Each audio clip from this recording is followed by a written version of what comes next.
कोई भी एग्जाम हो depends on your performance and depends on your marks in exam. आप उस एग्जाम में कितना अच्छा फोड़ पा रहे हो, आप उस एग्जाम में कितने अच्छे मार्क्स अचीव कर पा रहे हो। एग्जाम में समय को भी बहुत ज्यादा वरीयता देनी चाहिए, इसीलिए एग्जाम टाइम लिमिट्स बनता है। आपके परफॉर्मेंस से कुछ नहीं होता, आपको टाइमिंग भी जरूरी है। इसीलिए नीट के एग्जाम पेपर में एक क्वेश्चन के लिए 1 मिनट ही टाइम आपको दिया जाता है। एग्जाम पेपर में मार्क्स आपके कितने अच्छे हैं ये बहुत ज्यादा इंपॉर्टेंट करता है, और सीट भी आपको इसी बेस पर मिलती है कि आपके मार्क्स बाकी के बच्चों से ज्यादा होने चाहिए। अगर आपके मार्क्स नहीं आ पा रहे हैं एग्जाम पेपर में तो कोई बात नहीं है, टेंशन लेने की कोई भी जरूरत नहीं है। इस वीडियो में हम यही बात करने वाले हैं कि how to improve your exam, तो प्लीज इस वीडियो को एंड तक जरूर देखें। आई होप कि यार ये टॉपिक आप सब लोगों को अच्छा लगे। तो यार इस वीडियो में एक छोटा सा टारगेट रखते हैं, ज्यादा बड़ा टारगेट नहीं है इस वीडियो का, सिर्फ 100 लाइक्स का रखते हैं, ताकि मुझे ये लगे कि मैं जो ये वीडियो बना रहा हूँ एटलीस्ट 100 स्टूडेंट्स तो हैं जो सीरियस है इन टॉपिक्स को लेकर। तो प्लीज लाइक द वीडियो अगर आपको ये पसंद आए तो। सारे एग्जाम्स डिपेंड्स करते हैं आपके मार्क्स पर, कट ऑफ के हिसाब से स्टूडेंट्स का सिलेक्शन होता है, और बहुत सारे स्टूडेंट्स मार्क्स कम ना आने की वजह से सिलेक्ट नहीं हो पाते हैं, और कुछ स्टूडेंट्स तो यार ऐसे भी होते हैं जिनके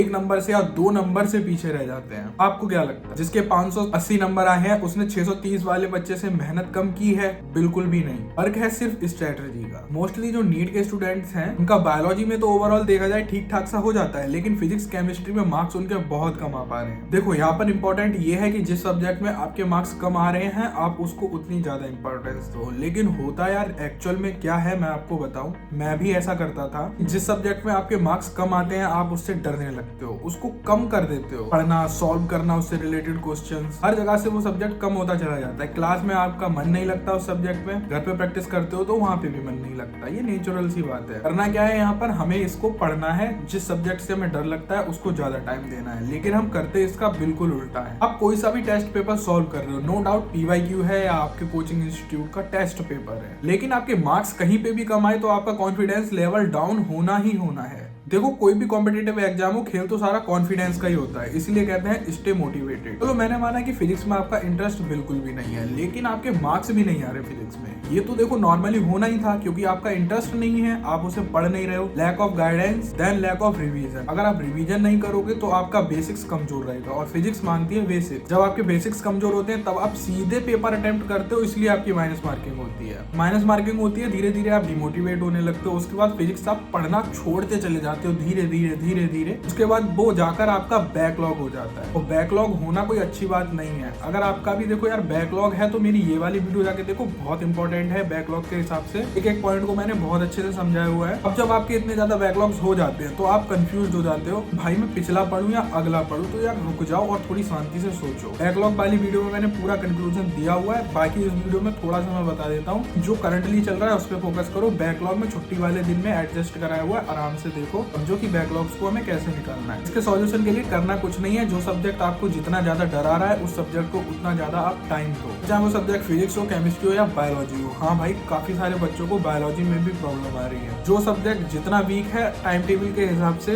उस सब्जेक्ट को उतना ज्यादा टाइम दो। देखो यार ज्यादा पढ़ना भी अच्छा नहीं होता, कुछ बच्चों का मैंने एनालिटिक्स के हिसाब से देखा है कि भाई काफी सारे स्टूडेंट ने 30-30, 35-35 साल के पेपर लगा रखे हैं CPMT वगैरह के टाइम के, उससे भी पहले के। तो यार ये सब मत करो, इतना नहीं करना है। मोस्टली 5 साल या 10 साल ज्यादा से ज्यादा करना है तो 10 साल के PYQs ही करो, उन्हीं में से आ सकते हैं क्वेश्चन, ताकि प्रीवियस ईयर का क्वेश्चन एज इट इज कोई भी नहीं आना है, सारे क्वेश्चन नए होने, NCERT बेस्ड होने। जितने ज्यादा आप क्वेश्चन कर रहे हो ठीक है, मैं मानता हूँ कि अमाउंट ऑफ क्वेश्चन इंपॉर्टेंट है, लेकिन यार इतना भी नहीं है, आपके पास इतना टाइम नहीं बचा हुआ। अगर ऐसे ही चलता रहा तो आपका ड्रॉप लग जाएगा, बात मानो। एक मेन रीजन और होता है यार स्टूडेंट्स के मार्क्स कम आने का, क्योंकि उन्होंने चैप्टर को अच्छे से पढ़ा नहीं होता है। ये मोस्टली फिजिक्स के और केमिस्ट्री के केसेस में ज्यादा होता है, या बायोलॉजी में भी होता है, माइनस मार्किंग लग जाती है। अधूरा ज्ञान हमेशा घातक होता है। कोई चैप्टर आपको क्लास में पढ़ाया गया, आपने पढ़ा नॉर्मली, उसको घर पे जाकर बंद करके रख दिया, ऐसा नहीं करना है। तब तक आप उस चैप्टर को खुद से 3 से 4 बार ना पढ़ लो तो उसके क्वेश्चंस को भाई हाथ ही मत लगाओ। पहले अच्छे से उसको देखो कि चैप्टर कहना क्या चाह रहा है, अच्छे से पढ़ो, देन अगर आपका चैप्टर वो स्ट्रॉन्ग हो जाता है तभी आप उसके क्वेश्चन को सॉल्व करो, वरना अगेन एंड अगेन रिवाइज करो। दिक्कत कहाँ है यहाँ पे? 2-3 बार चैप्टर पढ़ा, लग गया कि हाँ हमसे हो गया, हम पेपर में जा रहे हैं, लिख रहे हैं, कर कर रहे हैं, क्वेश्चन पेपर सॉल्व कर रहे हैं, लेकिन हमसे हो कुछ नहीं रहा है, फिर वो सारे मार्क्स माइनस मार्किंग में हो जाते हैं। सारे क्वेश्चंस आपको क्या लगता है, आप जिस टाइम पे क्वेश्चन पेपर सॉल्व कर रहे हो उस टाइम पे आप गलत आंसर टिक करके आ रहे हो? नहीं, उस टाइम पे आपको यही फील होता है कि भाई जो क्वेश्चन मैंने सॉल्व किया है वो मेरा ठीक है। तो आप घर आकर चेक करते हो, तो आप देखते हो कि यार ये क्वेश्चन मेरा गलत कैसे हुआ। फिर आप नोटबुक खोल के जब उसको मिलाते हो तो आपको खुद रियलाइज होता है कि ऐसा नहीं करना है। इस चीज को रोकने के लिए, अपनी माइनस मार्किंग रिड्यूस करने के लिए आपको क्वेश्चन पढ़ना है, समझना है, और जिस चैप्टर से वो क्वेश्चन है उस चैप्टर को पहले अच्छे से समझना है। धीरे धीरे माइनस मार्किंग होगी, आपका सेल्फ कॉन्फिडेंस डाउन होगा। ये जो भी गलतियां है ना, उन्हें अपना ड्रॉप लगने से पहले यार सुधार लो। जो भी आप टेस्ट पेपर दे रहे हो, जो भी आप डीपीपी सॉल्व कर रहे हो, जो भी आपने कहीं से भी क्वेश्चन पेपर उठाया, तो इस बात का विशेष ध्यान रहे कि वो क्वेश्चन पेपर आपका एनसीईआरटी बेस्ड होना चाहिए, क्योंकि आपका जो भी एग्जाम में आना है वो टोटली एनसीईआरटी बेस्ड ही आना है। बाकी का क्वेश्चन पेपर क्या कह रहा है उसे अच्छे से समझो, एनसीईआरटी बेस्ड पेपर उठाओ। मोस्ट प्रोबेबली ये होता है कि आपके कोचिंग इंस्टीट्यूट में मार्क्स कम आ रहे हैं, तो देखो घबराने की जरूरत नहीं है। जो भी आपका कोचिंग मटेरियल होता है, डीपीपी, मॉड्यूल्स या कोई भी एक्स्ट्रा सीट सही, लेकिन वो सारी की सारी कोचिंग इंस्टीट्यूट के मॉड्यूल्स पर बेस्ड होती है। तो कोचिंग के मॉड्यूल्स जो होते हैं वो 90% एनसीईआरटी होते हैं, लेकिन 10% बाहर से लिए गए होते हैं। ये इसलिए करते हैं ताकि स्टूडेंट का कॉन्फिडेंस बिल्ड हो और उसकी परफॉर्मेंस भी बूस्ट कर सके। अगर आपके कोचिंग इंस्टीट्यूट में मार्क्स कम आ रहे हैं, कोई बात नहीं, घबराने की जरूरत नहीं है, क्योंकि वो टोटली एनसीईआरटी बेस्ड बिल्कुल भी नहीं है। टोटली एनसीईआरटी पर फोकस करो, एनसीईआरटी बेस्ड कंटेंट ही पढ़ो। अगर आप पे एनसीईआरटी बेस्ड कंटेंट नहीं है तो मैं अपने टेलीग्राम ग्रुप पे डालता रहता हूँ, तो जाओ देख लो, फ्री ऑफ कॉस्ट अवेलेबल है, लेकिन पढ़ो एनसीईआरटी बेस्ड ही। और अगर आपके कोचिंग इंस्टीट्यूट में मार्क्स कम आ रहे हैं तो घबराने की बात नहीं है, एनसीईआरटी पे फोकस करो, अभी भी मौका है, बहुत आराम से हो जाएगा। अगर आपको ये वीडियो पसंद आया तो please share with your friends, और जो मैंने टारगेट बताया यार 100 लाइक्स का, वो भी कंप्लीट कर देना, ताकि मुझे पता चल सके कि एटलीस्ट 100 स्टूडेंट्स तो है जो सीरियस है इस चीज को लेके। Thank you for watching Sarvatram, stay safe, stay happy. और यार अगर वीडियो इन्फॉर्मेटिव लगी हो, अगर पसंद आई तो यार सब्सक्राइब भी करते ही जाना, ताकि नेक्स्ट वीडियो का अपडेट जल्दी मिल सके।